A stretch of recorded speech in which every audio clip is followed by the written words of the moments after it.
So the Lions head coach Andy Farrell has officially revealed his 38-man squad for this summer's tour of Australia, which you can of course hear live and exclusive on talkSPORT. Some key takeaways from his announcement include he told you he names the first ever Black Lions captain. It's been 21 years, I think, since an Englishman captained the Lions. Wow. Can you believe that, Ray?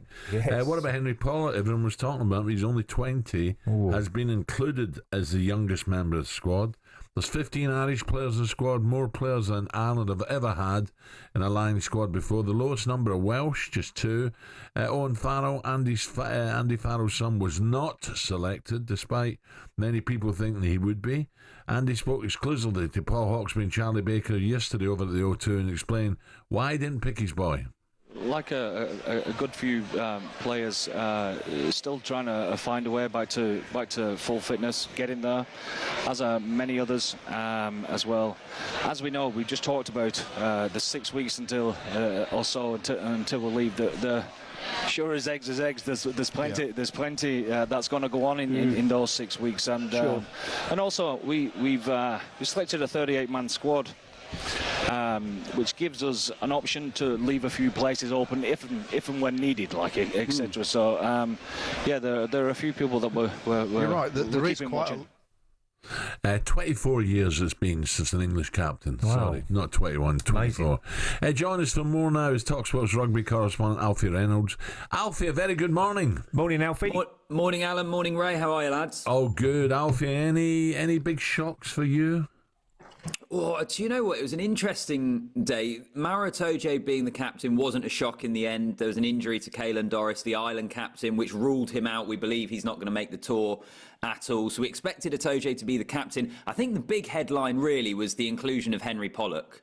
This is a 20-year-old guy who has had an incredible breakthrough season. He made his England debut in the final game of the Six Nations. Earlier in the Six Nations this year, he was playing in the under-20 Six Nations. He's been brilliant from what we've seen of him in a short space of time with England. He's been excellent for Northampton, and he's got himself on the plane on form in the most competitive area of the team. The back row is stacked with so many options. So really the inclusion of Henry Pollock, I think, is an incredible, brilliant story. And then the other one really, Alan, that maybe surprised me a bit is actually Marcus Smith, the England fly half. He's been playing fullback for England, so he's been out of position. His form hasn't been quite as strong as we've seen it in previous years. So I didn't necessarily expect him to be selected, but fair play to him. He's got himself on the tour to Australia. So those are the two big ones. How do you compare this squad to previous squads, Alfie? We, over the years, everybody loves the Lions tours, and it's so gritty and really, really top class to watch. But this squad, have they got it in them to really get over the line?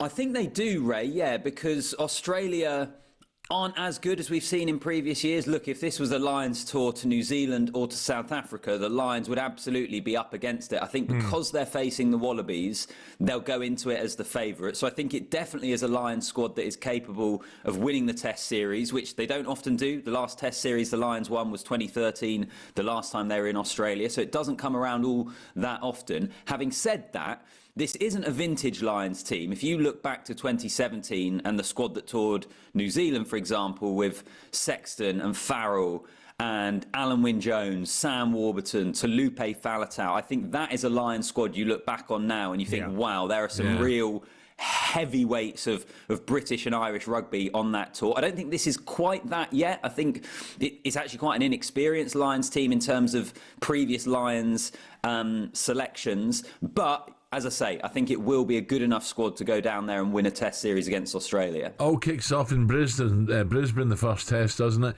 You were doing the podcast. What can we learn from the podcast? What were you saying about it after the announcement? Yeah, so this was after Hawksby and Baker yesterday on talkSPORT. So myself, our rugby commentator Andrew McKenna, Topsy Ojo, and we were joined by Will Kelleher from The Times as well. Going through all of the big selection criteria, we speak about Owen Farrell as well. Andy Farrell's son, not selected in the squad yesterday. Were you surprised? I wasn't surprised that he wasn't selected.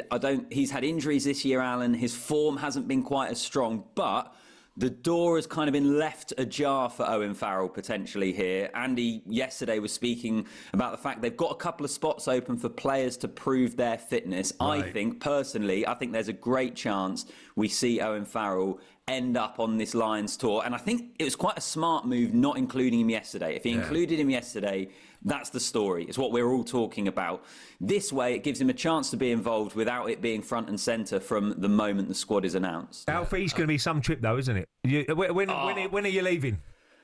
So I'm there for the full thing, lads. I cannot wait. 17th of June, I fly out. So I'm going to be there until the 6th of August. Oh, wow. So Lovely. 7-8 weeks. It's going to be a brilliant trip. I cannot wait for it. It's going to be awesome. Alfie, nice one. Thank you. There you go. Cheers, lads. Cheers, Alfie. Alfie Reynolds there. It's just where they put him up, though. That's any problem. Bring your tent.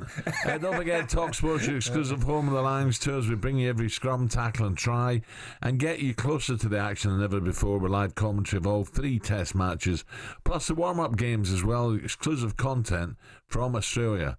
Pig and Whistle, that's where to head to in Brisbane, by the way. Is it? And you can check out Alfie's talkSPORT Rugby podcast with exclusive interviews and reaction whenever you listen to the pods coming up. talkSPORT Breakfast with Alan Brazil. Thursday and Friday morning, 6 till 10. On AM, on DAB, via the talkSPORT app and on your smart speaker. talkSPORT.